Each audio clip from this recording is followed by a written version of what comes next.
आप सभी को जय मसीह की। आज बहुत गहरी बातें आज आपको बताई जाएंगी थोड़े से ही समय में। प्लीज़ थोड़ा समय देना, ये आपके लिए ही भला है, क्योंकि आज आप जीवित हो तो ये वचन आज हम सब के लिए है, आपके लिए है, क्योंकि आज आप सुन पा रहे हो। खुदा ने मौका दिया है आज को आपको ये वचन सुनने के लिए। तो मेरे भाई और बहनों, परमेश्वर के वचन के द्वारा आज ये बातें जो आपको बताई जाएंगी तो इनको अपने हृदय में रखना और अपने आप को वचन से जांचना। जहाँ पर आपको ये काम करने की ज़रूरत है तो ज़रूर करना। खुदावन आज आपसे बात करने पर है। ये बिल्कुल ज़िंदगी की सच्चाइयाँ हैं। जिन लोगों ने किया उन्होंने इसका प्रतिफल अच्छा पाया, जिन लोगों ने नहीं किया, जिन्होंने हल्के में टाल दिया, उन्होंने अपनी जान से भी हाथ धो दिया। तो इसीलिए मेरे भाई और बहनों, क्योंकि इस धरती पर अगर हम जी रहे हैं ना, तो जीते जी अगर हमारी आँख खुल जाए, अगर हमारी आत्मिक आँखें खुल जाए, अगर हमारी मन की आँखें ज्योतिर्मय हो जाए, तो हम अपने प्राणों को भी बचा पाएंगे, वरन दूसरों को भी बचा पाएंगे। लेकिन अगर मरने के बाद आँख खुली तो देखो, आपको मालूम है कि उस धनवान व्यक्ति की आँख मरने के बाद खुली थी। जब उसकी आँख खुली तो उसने अपने आप को अधोलोक में तड़पता हुआ पाया। तो इसीलिए मेरे भाई और बहनों, आज अगर आज जीते जी अगर आपकी और मेरी आंख खुल गई है, अगर हम अपने आप को वचन से जांच कर परफेक्ट करते हैं, अपने आप को करेक्ट करते हैं, या जहाँ हमारी गलती है उन गलतियों को मान कर और छोड़ देते हैं, प्रभु के आगे दीन और नम्र बनकर उसके अनुसार चलने के लिए ठान लेते हैं और उसके अनुसार करते हैं, तो प्रभु ज़रूर हम पर दया करेगा, अनुग्रह करेगा। और मेरे भाई और बहनों, ये सच्चे उदाहरण है। अगर आप चाहे तो बाइबल को उठाकर पढ़ सकते हो, इतिहास जान सकते हो और समझ सकते हो। इसीलिए ये इतिहास हमें इसीलिए दिया गया है कि उनको देखकर हम सीखे कि हम उनकी तरह ठोकर ना खाएं, हम उनकी तरह गलत बर्ताव ना करें, कि हम उनकी तरह कोई ऐसा गलत कदम ना उठाएं जिसके द्वारा हमें नाश होना पड़े। प्रभु नहीं चाहता कि हम कोई भी ऐसा गलत काम करें। क्यों? क्योंकि वचन में लिखा है, वो पवित्रता के कारण महाप्रतापी है और वो सच्चा न्यायी है। वो झूठ को झूठ कहता है और सच को सच कहता है। वो झूठ को सच नहीं कहता है, वो सच को झूठ नहीं कहता है। वो सच्चा न्याय करता है, वो मुंह देखी बात नहीं करता है, वो सच्चा न्याय करता है। इसीलिए क्योंकि वो पवित्रता के कारण महाप्रतापी है। और एक बात और, वो ये भी कहता है कि देख, जीवन और मृत्यु की बातें मैंने तेरे आज सामने रख दी है, लेकिन मैं फिर भी कहता हूँ कि तू जीवन ही को चुन। और प्रभु का वचन ये भी कहता है कि देख, पाप की मजदूरी तो मृत्यु है। मैं फिर से कहना चाहता हूँ, खुदावन आज आपसे कहता है कि मेरे बच्चे, अगर कोई भी व्यक्ति अगर दुनिया भर के पाप कर रहा है और पश्चाताप करने का हृदय नहीं रख रहा है, पाप पर पाप करे जा रहा है, जानबूझकर पाप कर रहा है और प्रभु के वचन को हल्के में ले रहा है, गंभीर नहीं है, तो उसकी जो मजदूरी है ना, वो मृत्यु है।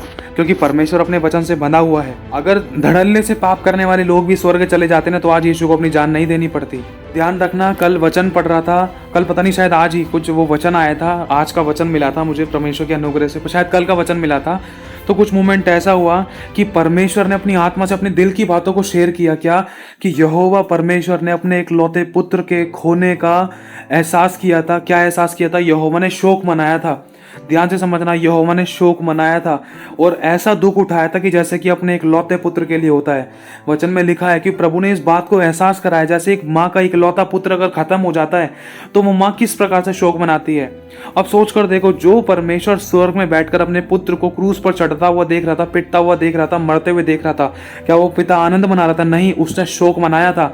और ध्यान रखना, यीशु की कुर्बानी कोई हंसी ठट्ठा नहीं है, कोई खेल नहीं है, कोई मजाक नहीं है। खुदावंद ने अपने एक लौते बेटे की जान दी है हम सबके लिए, और हमें उसके बच्चे को और उसके लहू को, यीशु के लहू को पांव तले नहीं रौंदना है। परमेश्वर का वचन गंभीर है और सटीक है, हर एक दोधारी तलवार से भी ज्यादा चौका है, जो गांठ गांठ गूदे गूदे को आर पार छेद कर मन की भावना को जांचता है और आश्चर्य कर्म करता है। उसका वचन ये भी लिखा है, ये भी कहता है, उसका वचन आग भी है और हथौड़ा भी है, जो पत्थर को भी फाड़ डालता है। उसका वचन वहां जाकर काम करता है जहाँ कोई डॉक्टर नहीं जा सकता। मेरे भाई और बहनों, परमेश्वर आश्चर्य कर्म करने की सामर्थ्य रखता है। वो एक तरफ बहुत भला परमेश्वर भी है, लिखा है वो भलों के साथ भला है, तिरछों के साथ वो टेढ़ा है, साफ लिखा है। तो इसीलिए मेरे भाई और बहनों, आज इस बातों को जान लेना, क्योंकि हमारा परमेश्वर पवित्रता के कारण महाप्रतापी है, वो अपने वचन से बंधा हुआ है। क्योंकि जब यीशु को छोड़ दिया था हमारे परमेश्वर ने क्रूस के टाइम पर, क्योंकि यीशु ने इस बात के बारे में कहा, हे मेरे परमेश्वर, तूने मुझे क्यों छोड़ दिया? क्यों? क्योंकि यशायाह में लिखा है कि तेरे धर्म के कामों के कारण, तेरे पापों के कारण मैंने तुझसे अपना मुंह छिपा रखा है। और यीशु ने कोई पाप नहीं किया था, लेकिन यीशु ने पूरे जगत के पापों को अपने ऊपर ले लिया था। यीशु निष्पाप था और आखिरी सांस तक भी एक डाकू भी उसकी गवाही देते हुए चला गया। डाकू ने भी कहा था, अरे ये तो निष्पाप है, इसने तो कुछ भी पाप नहीं किया है। तो मेरे भाई और बहनों, इन वचनों को हमें सटीक बिल्कुल सीधे तरीके से लेना है, जैसा कि हाँ की हाँ, ना की ना। बस अपने आप को जांचना, करेक्ट करना, ताकि हम पर कोई किसी प्रकार का दंड, किसी प्रकार का कोई गलत न्याय हम पर ना आने पाए। हम वो विश्वास योग्य दास और दासी बनने पाए जिसको प्रभु अपने सीने से लगाए और गवाही दे कि देख, तू मेरा विश्वास योग्य दास है, तू मेरी विश्वास योग्य दासी है, आजा मेरे पिता के आनंद में सहभागी हो जा। आज इस वचन के द्वारा आपकी आंखें खुल जाएंगी और बार बार आप अपने आप को नहीं कोसोगे। लेकिन अगर गलती हो भी गई तो उसको मानकर छोड़ना है, क्योंकि लिखा है जो जानबूझकर पाप करता है उसके लिए फिर कोई बलिदान बाकी नहीं है। हाँ, एक भयानक दंड का बाट जोना है। और आग का ज्वलन बाकी है जो विरोधियों को भस्म कर देगा। क्यों? क्योंकि उन्होंने परमेश्वर के पुत्र के लहू को पैरों तले रौंदा और अनुग्रह की आत्मा का अपमान किया। और ये भी लिखा है कि उस जीवित परमेश्वर के हाथों में पड़ना बड़ी भयानक बात है, क्योंकि वो सच्चा है। तो आज हम शुरू करते हैं। परमेश्वर की आत्मा के द्वारा बैठ जाओ और थामे रहो अपने आप को, और वचन से अपने आप को करेक्ट करो, जांचो और परखो, ताकि हमारे अंदर की सब प्रकार की वो दाग धब्बे झुर्रियाँ जो भी थे वो निकल जाएं। आज परमेश्वर का वचन आज हमें हमारा मेकअप अच्छे तरीके से करने पाए, ताकि हम सच में वो तैयार दुल्हन बनने पाए जिसे प्रभु यीशु मसीह आज दोबारा बादलों में लेने आने वाला है। मेरे भाइयों और बहनों, पता नहीं ये बात आप जानते हो या नहीं जानते, लेकिन ये बहुत गहरी बातें हैं। समझने की कोशिश करना। परमेश्वर के दंड से और उसके क्रोध से बचने का सिर्फ एक ही रास्ता है, इसके अलावा कोई और रास्ता है ही नहीं। और बाइबल भी हमें आखिरी बार यही बताती है। तो आज शुरू करेंगे। देखो, जिन लोगों ने ये काम किया तो उन लोगों ने अच्छा प्रतिफल पाया। जिन लोगों ने ये काम को नहीं किया, हल्के में छोड़ दिया और परमेश्वर के वचन को ठट्ठे में उड़ाया, या उसका मजाक उड़ाया, या उसका अनादर किया, या उसको हल्के में लेने की कोशिश करी, या उसको इग्नोर कर दिया, तो उन्होंने इसका क्या प्रतिफल भोगा, क्या दंड भोगा। ध्यान से समझना। शुरुआत करेंगे नीनवे शहर से। एक तरफ नीनवे है और दूसरी तरफ है सदोम और अमोरा। ध्यान रखना, जो पाप नीनवे शहर में थे वो पाप सदोम और अमोरा में थे। जो पाप सदोम और अमोरा में थे वो नीनवे शहर में थे। दोनों में सेम एक तरीके से पाप हो रहे थे। मूर्ति पूजा को लेकर, दूसरा व्यभिचार को लेकर, सब प्रकार का व्यभिचार, लड़का लड़के के साथ, लड़की लड़की के साथ, पुरुषगामी स्त्रीगामी। यहाँ तक कि सदोम और अमोरा वाले देश में एक इस प्रकार का व्यभिचार भी था कि उसमें पशु स्त्री के साथ रिलेशन बनाता था, मतलब पशुगामी भी होता था, जिसमें स्त्री पशुओं के साथ और पशु मनुष्यों के साथ, मनुष्य पशुओं के साथ, मतलब आपस में, जिनका कोई परमेश्वर ने मेल बनाया ही नहीं है, लेकिन फिर भी मनुष्य किस किस के साथ रिश्ता बनाता है। लेकिन परमेश्वर ने सिर्फ एक ही रिश्ता बनाया, वो भी पति और पत्नी का। पति और पत्नी को ये परमेश्वर ने एक आशीष दी है, लेकिन मनुष्य इस आशीष को किस हद तक लेकर गया, इसको बिल्कुल ही बदल डाला। मतलब मनुष्य ने किस किस प्रकार के, अभी थोड़ी देर पहले ही मैंने एक छोटी सी न्यूज़ सुनी, अगर आप चाहो तो सर्च कर सकते हो, कि 9 महीने की बच्ची, 8 से 9 महीने की बच्ची के साथ एक लड़के ने रेप कर दिया। और ये बहुत दिल दिलाने देने वाली बात है। क्यों? क्योंकि लोगों के अंदर परमेश्वर का डर नहीं है। इंसान जिस पर विश्वास कर रहा है उसी के गुण उसके अंदर आ रहे हैं। चाहे वो किसी ईश्वर पे कर रहा हो, चाहे वो किसी गुरु पे कर रहा हो, चाहे वो किसी अपने परिवार पे कर रहा हो, चाहे वो किसी पर विश्वास किसी भी तरीके से कर रहा हो। ध्यान से समझना, चाहे व्यक्ति ने अपना गुरु किसी को भी बना रखा हो, लेकिन जो जिस पर विश्वास करता है उसके गुण उसके अंदर आते हैं। जैसे एक बाप के जीन्स, एक बाप के गुण एक बेटे में आते हैं ना, उसी तरीके से। अब समझने की कोशिश करना, जिसके अंदर परमेश्वर का डर है, जो प्रभु के अनुसार चलता है, तो वो ऐसे काम कर ही नहीं सकता है। मतलब चाहे वो व्यक्ति किसी प्रकार के बाबा को मानता हो, चाहे कोई किसी प्रकार के ईश्वर को मानता हो, तो बात सीधी यही है कि जिसको इंसान फॉलो करता है वो उसके गुण उसके अंदर आते हैं। चाहे कोई क्रोध वाली बात हो, चाहे कोई व्यभिचार की बात हो, चाहे किसी को छेड़ने की बात हो, चाहे किसी को किसी तरीके से गलत तरीके से रिलेशन बनाने की बात हो, चाहे किसी भी संबंध को लेकर शादी करने की बात हो, किसी के साथ भी कोई शारीरिक रिश्ता बनाने की बात हो, ये सारी बातें आप जान सकते हैं, आपको पता भी है। तो मेरे भाइयों और बहनों, लेकिन जिसके अंदर परमेश्वर का डर है वो ऐसे काम कर ही नहीं सकता। जो वचन के अनुसार चल रहा है वो ऐसे काम कर ही नहीं सकता है, क्योंकि वो जानता है कि जैसा मैं सोचता हूँ वैसा मैं हूँ।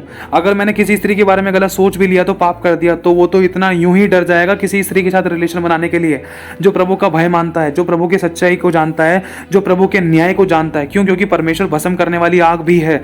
किन के लिए भस्म करने वाली आग? किसके लिए है? और दया और अनुग्रह और करुणा और प्रेम करने वाला परमेश्वर किसके लिए है? ये एक ही व्यक्ति के लिए नहीं है।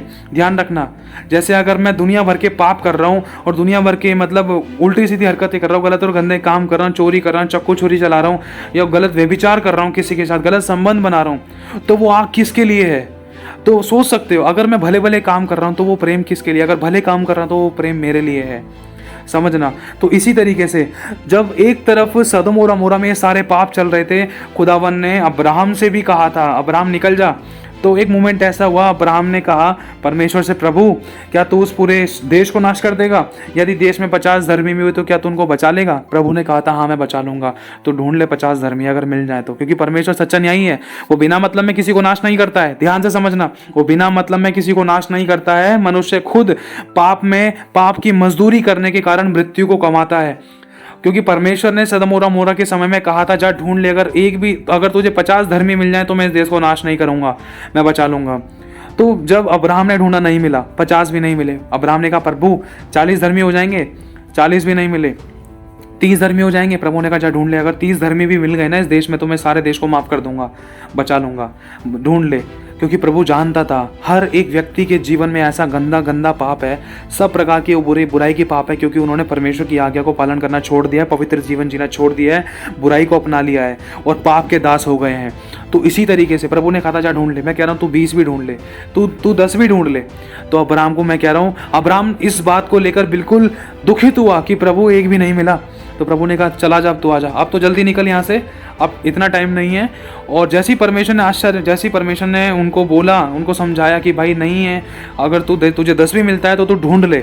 तो अब्राहम को नहीं मिल पाया, कोई भी ऐसा व्यक्ति नहीं मिल पाया जो पवित्रता के काम कर रहा हो, जो भले काम कर रहा हो। धर्मी का मतलब जो दीनता, नम्रता के, प्रेम के भले काम, पवित्रता के काम, माफी के काम, चंगाई छुट और क्षमा करने के काम, और वो भले काम करता है जिससे परमेश्वर प्रसन्न होता है। एक ईश्वर के काम जैसे कि प्रेम, आनंद, शांति, धीरज, कृपा, भलाई, विश्वास, नम्रता और संयम के काम करता है। संयम का मतलब होता है अपने शरीर पर नियंत्रण करना। लेकिन सदोम और अमोरा के लोगों को कितनों को अपने ऊपर संयम था। अगर संयम होता ना तो यहाँ तक कि स्वर्गदूतों को भी नहीं छोड़ा था उन्होंने। मेरे भाई और बहनों ध्यान रखना, यहाँ तक कि उन्होंने लड़कों तक को नहीं छोड़ा था। लूत के साथ ऐसा हुआ था, लूत के घर में स्वर्गदूत आकर रुके थे, लेकिन वहाँ के बच्चे से लेकर बुजुर्ग तक बोल रहे थे उन स्वर्गदूतों को बाहर लेकर आ, हमें उनके साथ भोग करना है। लेकिन जब लूत ने कहा नहीं नहीं, मेरी बेटियां हैं, आप उनको ले जाओ, लेकिन स्वर्गदूतों को छोड़ दो, मेरी बेटियों ने पुरुष का मुंह तक नहीं देखा है, आप उनको ले जा सकते हो। तो सोचो, उन बच्चों से लेकर बुजुर्गों तक ने क्या कहा। उन बुजुर्गों ने कहा नहीं, अब तो लूत तू कौन होता है, तू सच्चा, तू न्याय करने वाला, अब तो हम तेरे साथ भी भोग करेंगे, अब तो हम तेरे को भी नहीं छोड़ेंगे, अब तू आ जा। सोचो, एक पुरुष से कह रहा है कि हम तेरे साथ अब रिश्ता बनाएंगे, तेरे साथ सोएंगे, तेरे साथ रिलेशन बनाएंगे। तो किस प्रकार का व्यभिचार है। तो परमेश्वर ने जब ये सारी बातें देखी मनुष्य के अंदर, किस में, ये सारे वो लोग थे जो सदोम और अमोरा में रहते थे, जिन्होंने परमेश्वर की आज्ञा का पालन करना छोड़ दिया था। तो उन लोगों ने जब मन नहीं फिराया, पश्चाताप नहीं किया, जब परमेश्वर को उनमें से कोई भी पवित्रता के काम या दीनता, नम्रता के काम या भले काम करता हुआ नहीं दिखाई दिया, या कोई भी ऐसा व्यक्ति नहीं दिखाई दिया जिसने पश्चाताप नहीं किया, कोई भी ऐसा व्यक्ति मिला ही नहीं परमेश्वर को कि कोई ऐसा हो कि माफी मांग ले और पश्चाताप कर ले और वो उस मृत्यु के दंड से बच जाए जो परमेश्वर देने वाला था। लेकिन किसी ने माफी मांगी नहीं, किसी ने परमेश्वर का भय रखा ही नहीं। तो ऐसा हुआ, कुछ टाइम बाद परमेश्वर ने आग और गंधक के गोले गिराकर उस देश को बिल्कुल पूरा भस्म कर दिया था, जो आज तक भी देख सकते हो। खुदावन ने ऐसा भी कहा जाता है कि वो बसने ना पाएगा, वरन जो उसको बसाएगा उसको भी नहीं छोड़ेगा परमेश्वर। सोचो, उसके अवशेष आज तक पाए जाते हैं, वहां पर आज तक गंधक मिलती है। मेरे भाई और बहनों, वो देश ऐसा है और आज तक उजाड़ पड़ा है। मैं कह रहा हूं उसको 4000 साल से शायद ज्यादा हो गए होंगे, मे भी हो सकता है, लेकिन वो आज तक नहीं बस पाया। वहां के अवशेष आज तक पाए जाते हैं, वहां पर एक भी बंदा नहीं बचा था। क्यों? क्योंकि पाप की मजदूरी मृत्यु है और परमेश्वर सच्चा न्याय है, उसने सच्चा न्याय किया। अगर परमेश्वर चाहता तो अब्राहम को भी नाश कर सकता था, लेकिन अब्राहम ने अपने आप को पाप के लिए नहीं दिया ना। अब्राहम ने पश्चाताप किया, अब्राहम ने परमेश्वर के मन को अपनी ओर किया, अब्राहम ने परमेश्वर के अनुसार अपने आप को चलाया। तो प्रभु ने अब्राहम को नाश नहीं किया, अब्राहम और उसके लोगों को नाश नहीं किया, लेकिन देश के उन लोगों को नाश किया जो पाप में पड़े हुए थे। लेकिन दूसरी तरफ नीनवे शहर के अंदर भी यही सारी परिस्थितियां थी। परमेश्वर ने योना नबी को भेजा।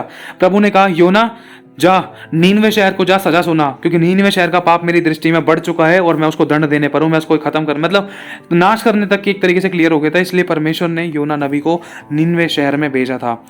तो हुआ क्या, जब योना नबी नीनवे शहर में गए, वहां पर उन्होंने उस प्रकार की चेतावनी सुना दी कि अब इजराइल का परमेश्वर, सेनाओं का यहोवा, जिसने सदोम और अमोरा को नाश किया, जिसने आश्चर्य कर्म किए, जिसने बड़े बड़े काम किए, जो दंड देता है, वो जो पवित्रता के कारण महाप्रतापी, जो सच्चा परमेश्वर है, उसने मुझे भेजा है। मैं उसका भविष्यद्वक्ता हूँ, मैं उसका नबी हूँ।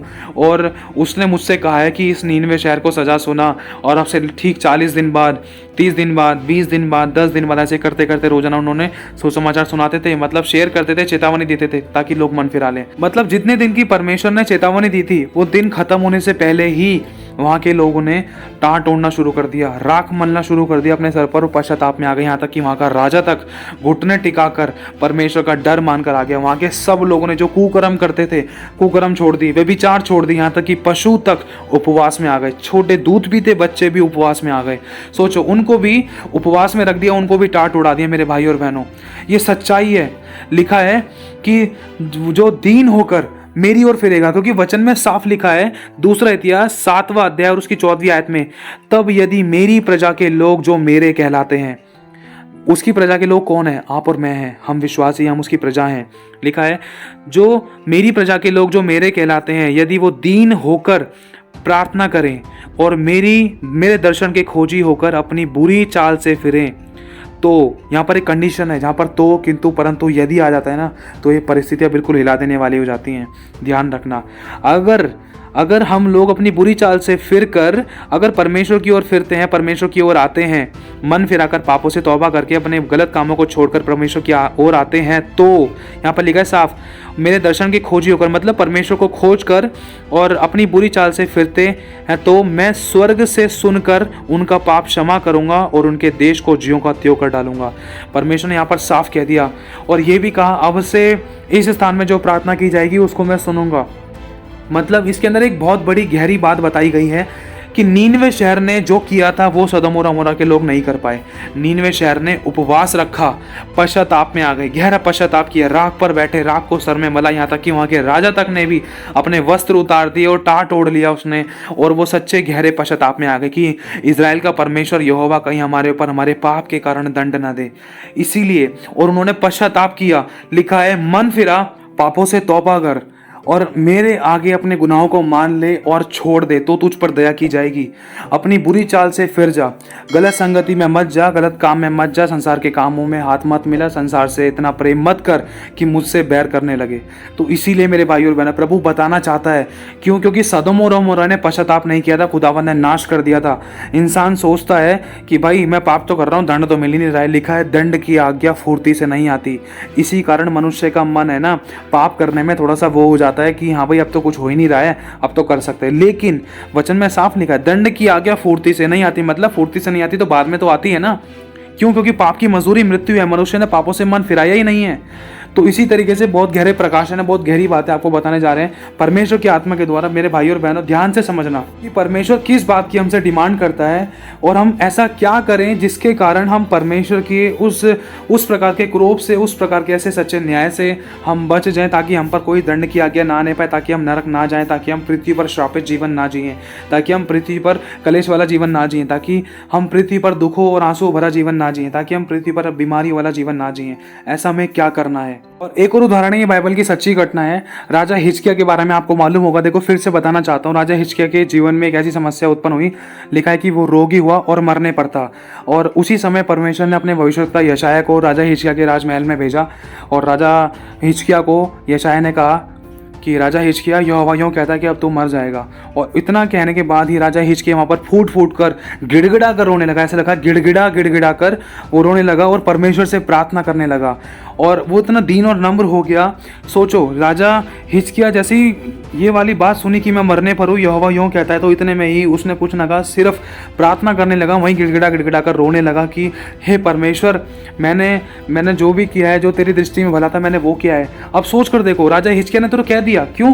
क्योंकि उसने भले काम किए हैं। और आप और मैंने कौन से भले काम किए कि हम अपने बारे में परमेश्वर को सफाई दें कि हाँ प्रभु, मैंने इतना भला काम किया है, मैंने ये बड़े बड़े काम किए हैं, मैंने चमत्कार किए हैं, प्रभु मैंने ये काम किए हैं, देख मैंने इतने दीनता नम्रता वाले काम किए हैं।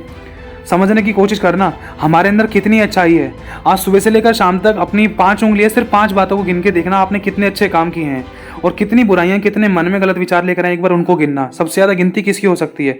सोच कर देखो। तो इसी तरीके से हम किस प्रकार के कारण हम प्रभु को बता सकते हैं। हमारे पास कुछ भी कारण नहीं है, लेकिन राजा हिजकिय्याह के पास कुछ ऐसे कारण थे। राजा हिजकिय्याह ने अपने बारे में बताया, प्रभु मैं तेरी दृष्टि में सही बना रहा हूँ, मैं तेरे राज्य के अनुसार चलते रहा हूँ, तेरे वचन के अनुसार करते रहा हूँ, प्रभु मैंने ये तेरे भले काम किए, प्रभु मुझ पर अनुग्रह कर, मुझ पर दया कर। और सोचो, हमने तो कोई ऐसे भले काम किए भी नहीं है कि हम परमेश्वर से उन भले कामों की सिफारिश लगाकर प्रभु से उसकी दया को मांग ले।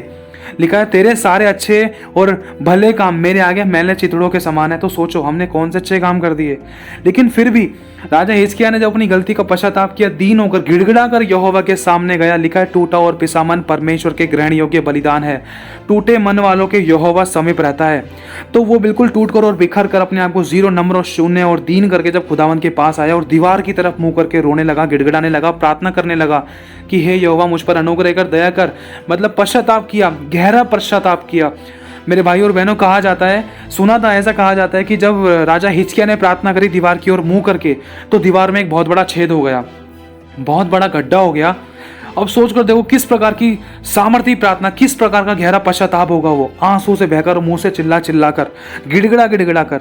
दीवार की तरफ मुंह करने का मतलब है संसार से अपने आप को बिल्कुल अलग करने का, बिल्कुल अलग कर लेना कि प्रभु देख, संसार में जितना मैं लिप्त हो रहा था उतना मुझे समस्या मिली, बीमारी मिली, रास्ते बंद हुए, तकलीफें मिली, दुखे मिले और घटिया मिली और दूसरों की सुननी पड़ी, गाली गलौज मिला, बुराइयां भी मिली और नामाफी की बातें मिली, यहाँ तक कि आंसू मिले। प्रभु संसार की तरफ जितना मन लगाया, चाहे परिवार की बात है, चाहे घर की बात है, चाहे लोगों की बात है, चाहे दोस्तों की बात है, चाहे ऑफिस की बात है, प्रभु हमेशा दुखी मिला। कभी मुझे किसी की तरफ से कोई खुशी, कोई अच्छी बात नहीं मिली, अगर मिली तो उसमें भी दुख मिला हुआ मिला। तो इसी तरीके से जब उस राजा हिजकिय्याह ने अपने आप को संसार की तरफ से हटाकर संसार की तरफ अपनी पीठ कर दी और दीवार की तरफ अपना मुंह कर दिया, मुझे कुछ नहीं, अब दीवार की तरफ ऐसा एक मोमेंट ऐसा दिखाता है प्रभु अब तो सारे रास्ते बंद है, अब कुछ नहीं, अब बस अब मैं गिड़गिड़ा कर तुझसे प्रार्थना करता हूँ। तो लिखा है यहोवा ने उसकी प्रार्थना सुनी और उसी समय यहोवा परमेश्वर ने यशायाह से कहा, यशायाह जा, दोबारा से जा मेरे दास राजा हिजकिय्याह के पास, उससे जाकर बोल कि देख मैंने तेरी प्रार्थना सुन ली है, तेरे आंसू मैंने देखे हैं। मेरे भाई और बहनों, वो देखता है, वो हमें दिखाई नहीं देता लेकिन वो हमें देखता है। ध्यान रखना, हम चाहे कितने भी गंदे, कितने भी अंधकार के काम कर लें लेकिन वो देखता है। यीशु ने, क्योंकि परमेश्वर ने साफ कहा है, देख तेरी प्रार्थना मैंने सुनी है, मतलब वो सुनता भी है और तेरे आंसू मैंने देखे हैं, वो हमारे आंसू को भी देखता है। ये भी लिखा है कि देख तेरे सारे सर के बाल गिने हुए हैं। सोचो, हमें नहीं पता होगा कि हमारे सर के बाल कितने हैं। तो इसी तरीके से मेरे भाई और बहनों, प्रभु सब जानता है और प्रभु ने उसके बारे में कहा, क्यों? क्योंकि टूटा और पिसा मन परमेश्वर के ग्रहण योग्य बलिदान है। वो टूटे पिसे मन को तुच्छ नहीं जानता है, ऐसा लिखा है। और सीधे मन वालों की प्रार्थना वो सुनता है, जो खरे हैं उनकी चालों से वो प्रसन्न होता है। तो राजा हिजकिय्याह ने जब पश्चाताप के गिड़गिड़ाकर प्रार्थना करी तो प्रभु ने उसकी 15 वर्ष आयु और बढ़ा दी। सोचो ऐसा क्या किया, ये गहरा पश्चाताप। मेरे भाई और बहनों, प्रभु चाहता है आज हम उपवास के साथ गहरा पश्चाताप करें, संसार की ओर अपनी पीठ करके, वरन परमेश्वर की ओर अपना मुख करके।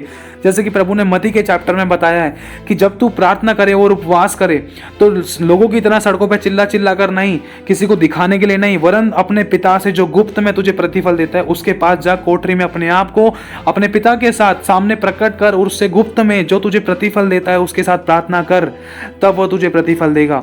हमें किसी को शो ऑफ नहीं करना है कि मैंने उपवास रख रखा है, हमें किसी को शो ऑफ नहीं करना है कि मैं ऐसी प्रार्थना करता हूँ, इतने ऐसे शब्द बोलता हूँ, नहीं। मेरे भाई और बहनों, प्रभु गुप्त में देखता है और वो चौड़े में उत्तर देता है। तो ये वो पश्चाताप था जिसके द्वारा राजा हिजकिय्याह मृत्यु से बचा। और मेरे भाई और बहनों, परमेश्वर ने आयु भी बढ़ा दी। सोचो, आज पंडित कहते हैं, आज गुरु बाबा अम्मा, मतलब कई लोग कहते हैं, आज तो बड़े बड़े, मतलब बहुत से लोग कहते हैं, बड़े बड़े जोशी भी कहते हैं, जो बहुत बड़े बड़े भगवानों के भक्त हैं, वो भी कहते हैं तेरी तो उम्र इतनी है उतनी है। क्या कोई उम्र बढ़ा सकता है? हाँ, बढ़ा सकता है, मेरा परमेश्वर बढ़ा सकता है। कब बढ़ा सकता है? जो हमारी प्रार्थना को सुनता है, जिसने कहा है मैं तेरी प्रार्थना को सुनूंगा। किसने कहा है? कौन मैं तेरी प्रार्थना को सुनूंगा? कौन कहता है ऐसा? सिर्फ परमेश्वर कहता है कि मैं तेरी प्रार्थना को सुनूंगा। सिर्फ परमेश्वर कहता है मैं तुझे चंगा करूंगा। सिर्फ परमेश्वर कहता है मैंने तेरे आंसू को देखा है, मैंने तेरे आंसू को पोंछ डालूंगा, तेरी आंखों के सब आंसू पोंछ डालूंगा। देख, फिर श्राप ना रहेगा, फिर रोग ना रहेंगे, फिर बीमारी ना रहेगी, क्योंकि तू मेरा पुत्र होगा और मैं तेरा परमेश्वर होऊंगा। ये सिर्फ परमेश्वर कहता है। तो उसी परमेश्वर के पास आज हमें जाना है और पश्चाताप करना है, दिल से पश्चाताप करके, गिड़गिड़ा कर, माफी मांगकर उसके आगे अपने आप को सरेंडर करके बोलना है, प्रभु मुझसे तो कुछ भी नहीं बन पड़ा, मैं जैसा भी, तू मुझे ग्रहण कर और मेरे जीवन में काम कर, मुझे ऊंचा उठा, अपने महिमा के लिए इस्तेमाल कर, मेरे कामों को सफल कर, तेरी आत्मा की अगुवाई में मुझे चला और मेरे नुकसानों की तू भरपाई कर, मेरी घटी को भरपूरी में बदल प्रभु, और मुझे बुराई के मार्ग से बचा ले, हटा ले, मैं कुकर्म ना करने पाऊँ। और मेरे परमेश्वर, मेरे मन पर तेरा नियंत्रण हो, मेरे विचारों पर तेरा नियंत्रण हो, मेरे शब्दों पर तेरा नियंत्रण हो, ताकि मैं तेरे वचन के विरुद्ध पाप ना करूं। वो कहता है कि देख मेरे पुत्र, मेरी आज्ञाओं को थामे रख, मेरी आज्ञाओं को, मेरे वचनों को अपने हृदय रूपी पटिया पर लिख ले। मतलब बाय हार्ट उसको याद रखना है, बाय दिल से याद कर रखना है मेरे भाई और बहनों, कि जब भी जरूरत पड़े, कभी भी कोई गलत काम बोला जा रहा है तो आपको अचानक दिल से वो आवाज़ आए, नहीं बेटा गलत काम नहीं करना। देख वचन में ये लिखा है, सामने वाला कह रहा है झूठ बोलना, लेकिन आपके दिल में से, आपके आत्मा से आवाज़ आ रही, नहीं, प्रभु ने कहा है झूठों से घृणा करता है, नहीं, झूठ नहीं बोलना भाई, चाहे नुकसान हो, झूठ नहीं बोलना। मेरा परमेश्वर नुकसानों की भरपाई करेगा। अगर आज आज्ञा का पालन कर लिया तू तो भले ही चाहे कुछ पैसे के लिए, कुछ टाइम के लिए मेरे को खुशी मिल सकती है, लेकिन मेरा अगर परमेश्वर रूठ गया ना तो जिंदगी खराब हो सकती है। इसीलिए मेरे भाई और बहनों, अपने हृदय रूपी पटिया पर उसके वचनों को लिख डालो और उसके अनुसार करने की ठान लो। चाहे अपने रूठे, चाहे अपने दिल दुखाएं, चाहे अपने छोड़ जाएं, चाहे पैर लड़खड़ाएं खुदा के मार्ग पर, लेकिन यीशु को याद रखना, यीशु ने बड़े बड़े काम किए हैं, यहोवा ने बड़े बड़े काम किए हैं, उसके वचनों को थामे रखना, वो काम जरूर करेगा, उसी का चुनाव करना और पश्चाताप करके गिड़गिड़ा कर माफी मांगना और आगे बढ़ना। पड़े मत रहना। प्रभु नहीं चाहता कि हम पड़े रहें। प्रभु चाहता है कि अगर हम गिर भी गए, जैसे एक छोटा सा बच्चा जब वो चलना सीखता है तो कई बार गिरता है, वो गिरा नहीं रहता है, गिरता है, थोड़ा बहुत रोता है, फिर उठता है, लेकिन आज नहीं तो कल फिर उठेगा, आज नहीं तो कल फिर गिरता है, आज नहीं तो कल फिर चलना सीखेगा, लेकिन कुछ टाइम बाद वो चलने लग जाता है। फिर वो पापा की उंगली पकड़ता है, फिर धीरे धीरे अपने पैरों के बल आता है, फिर काम करता है, फिर स्कूल जाता है, फिर बड़ा होता है, अपनी जिम्मेदारी को संभालता है, फिर उसका पैर बड़े होते हैं, फिर वो जूता पहनने लगता है और फिर अपनी जिम्मेदारी को समझने लग जाता है, फिर होश संभालता है। प्रभु समय समय करता है, लेकिन हमारे ऊपर है कि हम वापस उठेंगे या नहीं। अगर हम पड़े रह गए तो शैतान तो यही चाहता है कि हाँ, मैं पापी हूँ, मैं पत्थर हूँ, मैं कंकड़ हूँ, मैं मिट्टी हूँ, मैं ऐसा हूँ, मैं वैसा हूँ। अगर इन्हीं चीज़ों में पड़े रहे तो शैतान यही चाहता है, हाँ भाई तू पापी है ना, ले तू मिट्टी है ना, कंकड़ है ना, पत्थर है ना, तू बीमार है, लाचार है, परेशान है, जैसा तू बोलेगा वैसा हो जाएगा, ठीक है कोई नहीं बोल। शैतान का काम ऐसा करके हम और आसान कर देते हैं, लेकिन हम प्रभु के वचनों को क्लेम नहीं करते हैं, प्रभु की आज्ञा का पालन अच्छे से नहीं कर पाते। अगर गिर भी गए तो हम उठते नहीं हैं। प्रभु ने कहा धर्मी चाहे 7 बार गिरे तब भी वह उठ खड़ा होगा, क्योंकि यहोवा उसे संभालता है।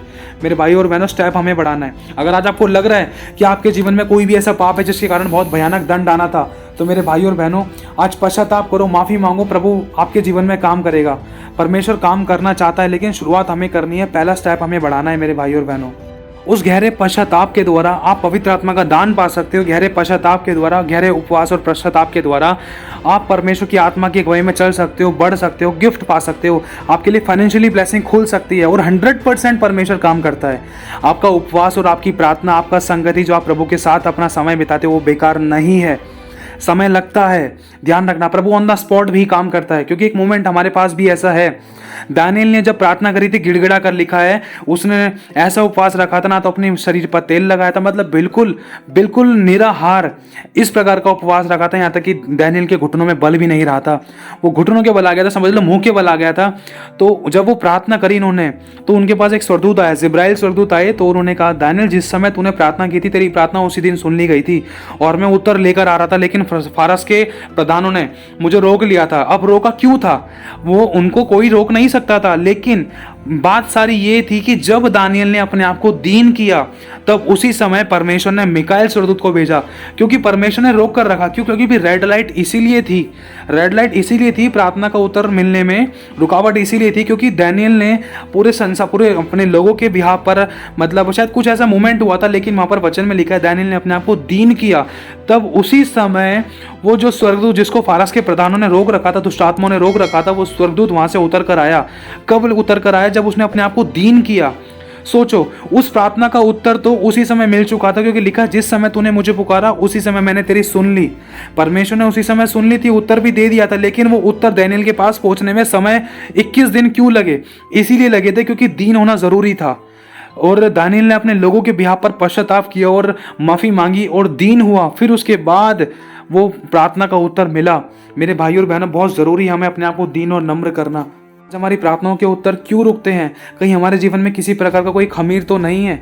मेरे भाई और बहनों, अगर आज आपको लग रहा है किसी प्रकार का कोई खमीर है, या आपकी आशीष रुकी हुई थी, आपके जीवन में कोई ब्लेसिंग नहीं आ रही थी, या आपके काम खराब हो रहे थे, या कोई दुख था, या कोई टेंशन थी, या किसी प्रकार का कोई कलेश हो रहा था, या कोर्ट केसेस वगैरह हो रहे थे, या रिश्ते टूट रहे थे, तो आज गिड़गिड़ाकर पश्चाताप करके परमेश्वर के निकट आओ और माफी मांगो और फिर से नई चाल चलो, शत्रु से प्रेम करो और इतने दीन और नम्र हो जाओ ताकि खुदावंद स्वयं उतर कर आ जाए। मेरे भाई और बहनों, वो चाहता है आपके आंसू को पोंछना, लेकिन ताली एक हाथ से नहीं बजती है।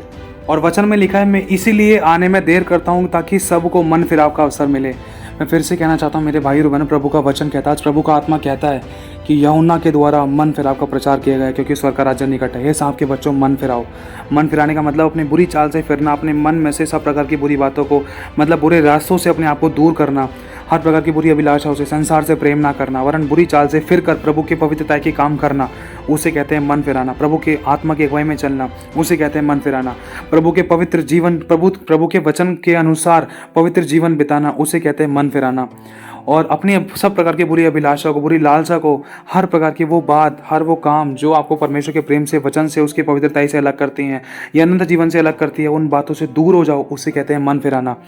और यूहन्ना के द्वारा ये प्रचार किया गया। यूहन्ना के बाद जब यीशु ने बपतिस्मा लिया तो यीशु ने भी पहला यही प्रचार किया कि मन फिराओ क्योंकि स्वर्ग का राज्य निकट है। पतरस, यीशु के चेलों के द्वारा मन फिराव का प्रचार किया गया।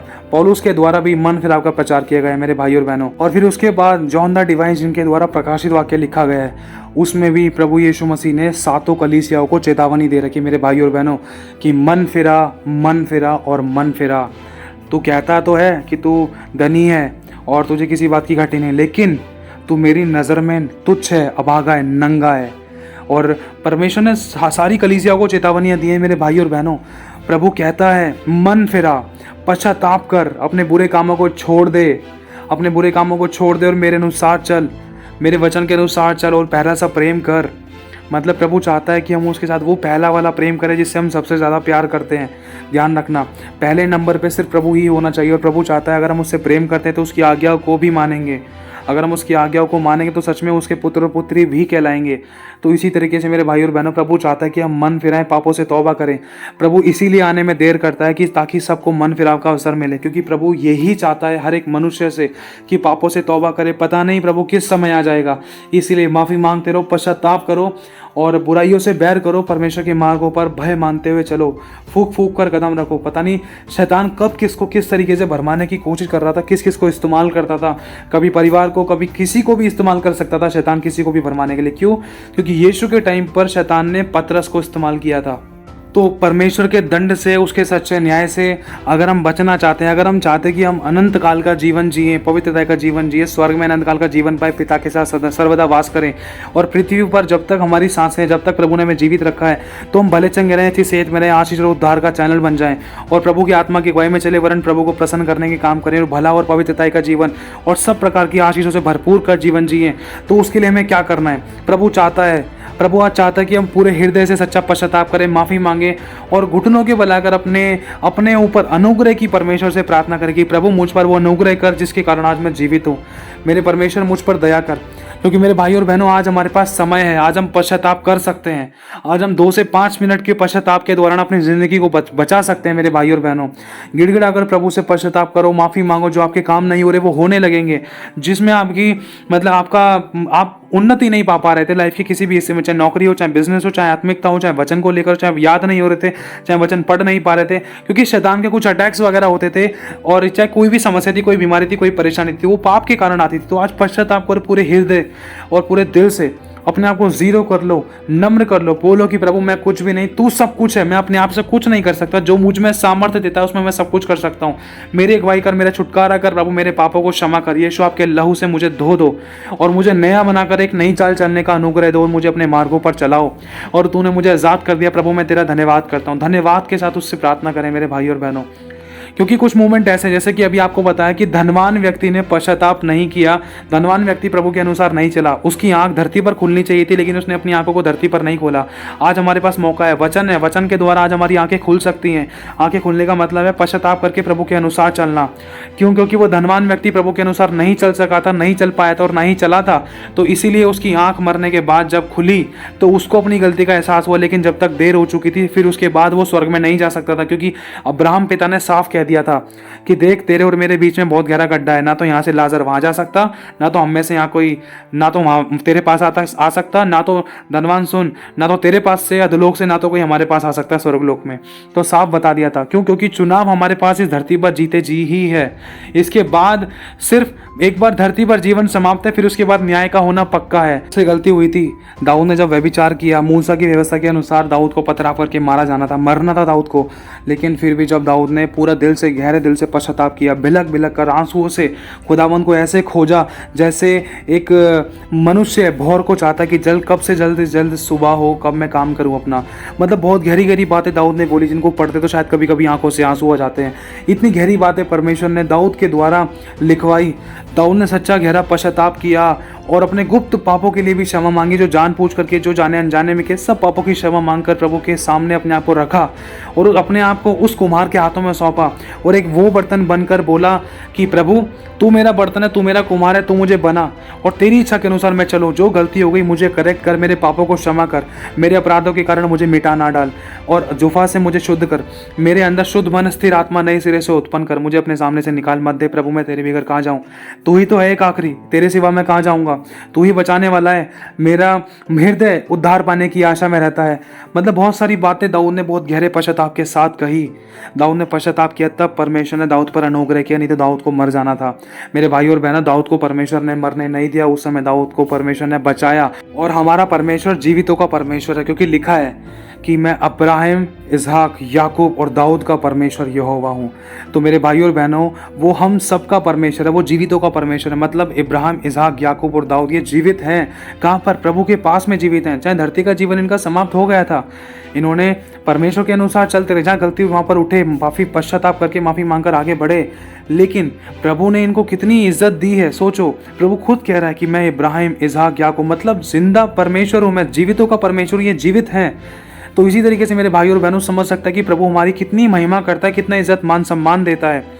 और दूसरा, इसके अलावा आपको मालूम होगा, जो 2 डाकू थे यीशु मसीह के बगल में लटके हुए थे, उसमें से एक ने तिरस्कार किया था, एक ने कहा था कि तू उतर के आजा, अगर तू सच्चा परमेश्वर है तो मुझे भी उतार ले। और दूसरे ने कहा था कि अरे तू ऐसी बात क्यों कर रहा है यीशु से, हम तो अपने किए हुए की सज़ा पा रहे हैं। यीशु ने तो कुछ पाप नहीं किया, लेकिन फिर भी इसको सूली पर चढ़ा दिया, और हमारी तो गलती है, तब भी हम यहाँ पर लटके हुए हैं। तो मतलब उस जो दूसरे नंबर का डाकू था, उस दूसरे नंबर के डाकू ने पश्चाताप कर लिया, क्रूस पर चढ़े चढ़े ही माफ़ी मांग ली। तो उसी समय उस डाकू ने ये भी कहा था यीशु से, यीशु जब आपका राज्य आए तो मेरी सुधि लेना, मुझ पर दया करना। तो उसी समय यीशु ने घूम कर फिर कर कह दिया कि आज ही तू मेरे साथ स्वर्ग लोक में होगा। क्यों? क्योंकि उसने पश्चाताप किया। अब इन बातों से हम समझ सकते हैं, अगर हम ढिठाई में चल रहे हैं, अगर मैं कहता हूँ कि कोई परमेश्वर है ही नहीं, तो मुझे कौन बचा सकता है? अगर मैं कह रहा हूं कि कोई ईश्वर नहीं है, संसार में कोई परमेश्वर नहीं है, सब कर्म के अनुसार है, नहीं, कर्म के अनुसार नहीं है। एक शक्ति है जिसका नाम परमेश्वर है, जिसका नाम यीशु है, जो इस संसार को चला रहा है। मेरे भाइयों और बहनों, हमारे बोलने से, हमारे सोचने से सब बातें ऐसी नहीं हो जाती हैं। हम कुछ कई बार तो हम कहते हैं पत्थर है, कई बार हम कहते हैं वो ईश्वर है, कई बार कहते हैं नाली है, कई बार कहते हैं वो भगवान का जल है। तो हमारे सोचने से वो चीज़ें वैसी नहीं हो जाती है। कई बार हम एक बात को अच्छा भी कह देते हैं, उसी बात को हम बुरा भी कह देते हैं। जिस इंसान को हम थोड़ी देर पहले अच्छा बना रहे हैं, उस इंसान को बाद में बुरा भी बना देते हैं। तो इसका मतलब ये से नहीं कि हम सही हों। इसीलिए मेरे भाई और बहनों, जो हम विचार करते हैं प्रभु के बारे में, ये नहीं है कि हम सही विचार कर रहे हैं प्रभु के बारे में, जैसा हम सोच रहे हैं कि प्रभु वैसा ही हो। नहीं, लिखा तेरे और मेरे विचारों में ज़मीन और आसमान का अंतर है। तो मेरे भाई और बहनों, प्रभु पश्चाताप चाहता है। जैसे ही उस दूसरे डाकू ने पश्चाताप किया, तो उसी समय प्रभु ने कहा कि तू आज ही मेरे साथ स्वर्गलोक में होगा। और सोचो, वो पहले नंबर का डाकू वहाँ पर लटका रह गया और मृत्यु हो गई उसकी। और फिर उसके बाद हुआ क्या? दूसरे डाकू की मृत्यु हुई। जब यीशु भी हमारे लिए मर गया, यीशु की भी जब मृत्यु हुई उस समय, तो जब तीनों की मृत्यु हुई, तो एक बात सोच कर देखो कि स्वर्गलोक में कौन गया होगा? स्वर्गलोक में 2 जने गए होंगे, एक तो यीशु और दूसरा वो व्यक्ति, वो वाला डाकू जिसने पश्चाताप करके बोला था कि प्रभु मेरी सुधि लेना, हम तो अपने कहे अनुसार दंड पा रहे हैं, हमने तो गलतियां की हैं, मतलब अपना पश्चाताप कर लिया। तो वो ही दोनों, सिर्फ यही दोनों, सिर्फ एक यीशु और एक वो दूसरा जिसने पश्चाताप किया, वो डाकू, वही गए हैं स्वर्गलोक। तो सोच लो, इसी तरीके से मेरे भाई और बहनों, प्रभु चाहता है कि हम पश्चाताप करें, माफ़ी मांगे, दिल से रिपेंट करके एक नई शुरुआत करें।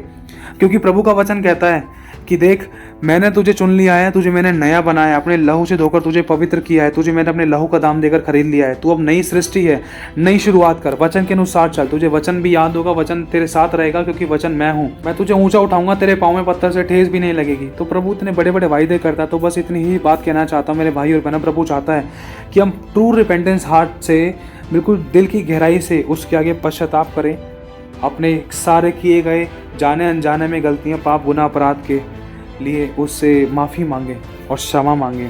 तो प्रभु हमें क्षमा करने में विश्वास योग्य और धर्मी है। तो बात सारी है, क्या हम माफ़ी मांगने के लिए तैयार हैं? अगर तैयार हैं तो प्रभु क्षमा करने के लिए तैयार है, वरना सदम और अमोरा के बारे में आपने जान लिया है।